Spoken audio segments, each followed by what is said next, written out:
award-winning financial pro. Get ready. Level up with Winnie Sun. Well, hello, friends, and welcome to today's live level up conversation. Whether you're joining me live or catching me on replay, thanks so much for making the time. If you're brand new to the show, welcome. I'm Winnie, your host and award winning financial pro, a Forbes contributor, and a CNBC contributor and council member. And it's wonderful to be here with you. We are on many different social media platforms. If you didn't already have a great week, I just want to wish you, of course, a happy Tuesday. Hope that you had a beautiful weekend. Let's let you know where the markets is currently. Currently, the Dow is down 71 points. Nasdaq's down 47. S&P 500 is down about 9 points too. We still have got about 25 minutes left before the market's going to close here, but unfortunately, yes, S&P has officially ended its winning streak. As many of you know, we're still waiting for the Fed's decisions next month as it pertains to interest rates, but nonetheless, unfortunately, right across the board currently, as we just stopped a 8-day winning streak. We were hoping it would go longer, but that's okay. Sometimes these things happen, and days like this will occur. But we're still seeing some strong numbers coming in from different corporate earnings, and of course, now people are wondering whether or not the Fed is going to be lowering interest rates next month by 0.25% or 0.5%. So the overwhelming majority of analysts are feeling that the interest rate cuts will occur next month. So we'll have to see. Now, on today's news, of course, the energy sector as well as the communication sector are areas that have been seeing a lot of movement. And one of the areas, or one of the big news stories I wanted to share with you, is coming out from our friends at CNBC, amongst many other financial publications. But if you didn't know already, Eli Lilly has been making a big news this week. In fact, their weight loss drug is showing that it could have significant reduction in your risk of getting diabetes in a very long-term study. In fact, this is a major development in the area of healthcare. So Eli Lilly's weight loss drug is now, they said, based on the studies, could slash the risk of you developing type 2 diabetes by a whopping 94% in those who are obese or overweight, adults, of course, with symptoms of pre-diabetes, according to a very long-term study of theirs. So this late-stage trial allowed different patients to maintain significant weight loss and an average a decrease of about 22.9% in body weight over a roughly 3-year treatment period. So this new drug, I'm not even going to try to say the name of it, but this is now Eli Lilly's very popular um, um, this comes about in addition to Eli's popular weight loss injection, Zepbound, and their other diabetes drug, of course. It has a similar active ingredient, which is part of their GLP-1 class of medications. So they're saying this has a potential to help those who are not currently diabetic use this kind of drug for prevention, as it could delay or even prevent type 2 diabetes in people who are pre-diabetic, which is a condition, they said, that affects a whopping 1 in 3 Americans. So this is a big deal. So if you didn't hear already, this is something we can definitely keep on the radar. And they're saying that nearly 900 million adults currently worldwide are at increased risk of type 2 diabetes due to, of course, weight and other health issues. So this could be a big deal. So this is kind of hitting in many different financial publications. I've been seeing a lot of talk. It's actually at some point it was actually trending on social media as well. So big talks on that as well. Now, speaking of big talks, there's another big change that we're seeing in terms of airlines. Now, Alaska and Hawaiian Airlines are in very deep merger talks. Now, this is, of course, something that could impact a lot of travelers.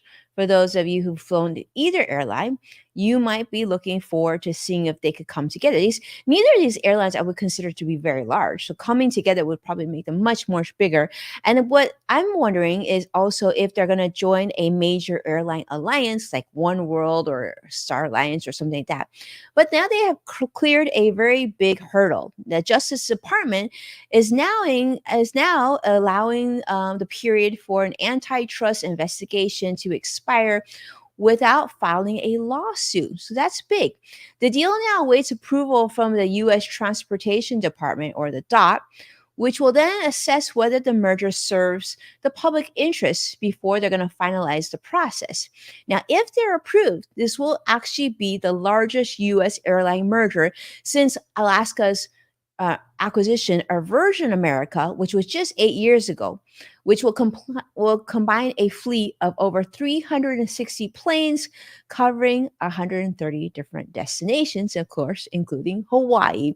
So Hawaiian Airlines has faced lots of difficulties in because of competition, the Maui wildfires. But if you've ever flown Hawaiian Airlines, that experience is actually very positive. I remember they gave a great meal, even if you're in economy, and they have unique beverages. So definitely a very client-centric airline. I'm hoping with the merger, if it does occur, that will continue to have that better experience. All right. Speaking of changes, let's talk about news. You probably know that we're in a big election year this year. November will be the big presidential election once again this year. And one of the candidates, of course, is former President Trump. Now, Trump has come out to talk recently and given us an idea of what things he would do if he were to be reelected. Well, this news just came out this week. In fact, the EV tax is under review. Now, former President Trump, the Republican presidential candidate, is now considering ending the $7,500 EV tax credit, saying that it's just not efficient. He has, of course, previously sought to repeal it during his presidency, but it's also interesting to note that former President Trump is also sharing on social media that he's open to appointing Tesla CEO Elon Musk to an advisory role or cabinet position if he were to be elected president once again. So that's interesting because, you know, Elon Musk is also a very important person in the EV world, the electric vehicle world. So anyhow, these tariff threats on, of course, other vehicles and other electrical vehicles. We'll see how that unfolds. I think it's still too early to make that decision. Obviously, we don't know who's going to be elected president in November, but nonetheless, that's what we know so far. That's what former President Trump has been made known so far. He's also talked about hinting that TikTok might avoid a ban if its Chinese owner ByteDance divests U.S. assets, and highlighting, of course, the concept of free speech. He's also talking about, sort of making sure that certain companies don't buy other companies and that supply chains stay very solid here in the United States. There'll be some things that I think we can embrace, especially about emphasizing American job creation and whatnot. But this one topic, I think, is of interest. So we'll see how that unfolds. If I get more news on that, I'll share that with you. But I see a lot of you joining me on social media today. Thank you so much for making time and jump in and say hello. Let me know where you're joining me from. All right. The next one I want to talk about is something that may be impacting you. And I know it's impacted many, many Americans. And that is a major data breach yet again. But why this one is so important is this one actually impacts your social security number. We're talking billions of Americans have been compromised. So not only your social security number, but personal data. And so this actually dates back to a lot of time that they've actually exposed all this data. So in order to see if your social security was part of the breach, you'll want to visit mpd.gov pentester.com. You want to enter your name and your birth year, and this tool is going to show any affected accounts, including the last four digits of leaked social security numbers. Now, if you find out that in fact your data was compromised, there's certainly some things that you can do. First off, you want to make sure you monitor all your financial accounts if you don't already. If you work with a financial firm, a financial advisor, a bank, and whatnot, it probably doesn't hurt to alert them that you've been compromised and so that they can put a notation in your account. You also want to consider setting up a credit monitoring service and contact one of the three major U.S. credit agencies, such as Equifax, TransUnion, or Experian, just to let them know and to place a fraud alert on your account. This alert also will help prompt creditors to verify your identity before opening new accounts as well. Now, for even stronger protection, you can even temporarily freeze your credit. Now, this is something that's pretty easy to do. I've done this through Experience website before, but you can actually just do that. You can freeze your credit, and so that way you know when things are being initiated in your account.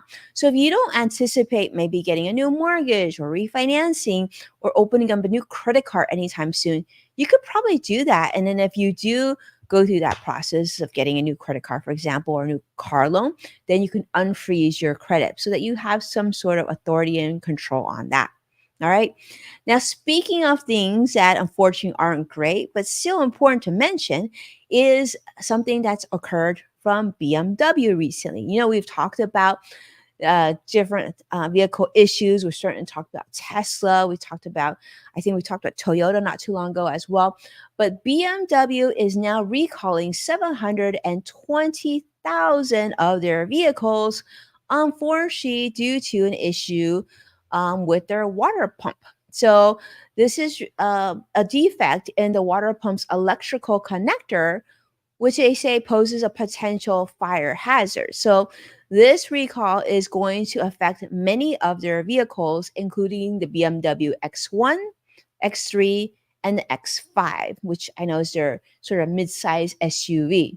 Now, this involves water pumps with inadequate sealing that may allow fluid to enter the electrical plug connector over time. And so this is, of course, a fire risk.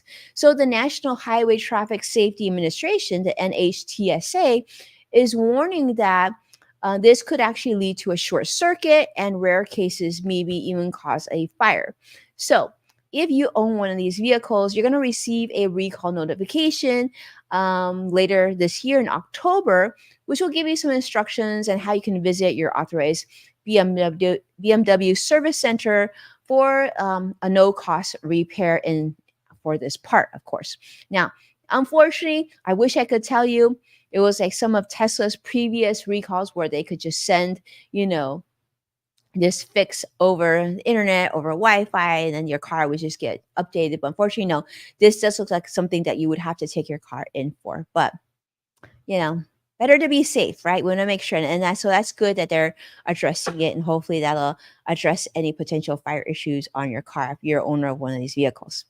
Now, speaking of things that, of course, are impacting travel, we've talked about Alaska. We've now talked about BMW's cars. We also need to talk about Boeing. Boeing, for those of you who've been following the news last year, and if you've been with me on this show, you've been hearing a lot about Boeing. Boeing's now has another issue with another one of their planes, the 777X. Now is facing potential setbacks. Now, these planes were supposed to be launching a potential launch in 2025. Now, they have pushed that behind and could potentially be longer because they have had to pause tests on their long delayed 777X aircraft after discovering structural issues. Now, these issues occur between the engine and their wings during a test flight. So this could potentially delay their launch that was supposed to occur later this year. Now, this issue involved a component that didn't perform as expected. And so Boeing is expected to replace the part.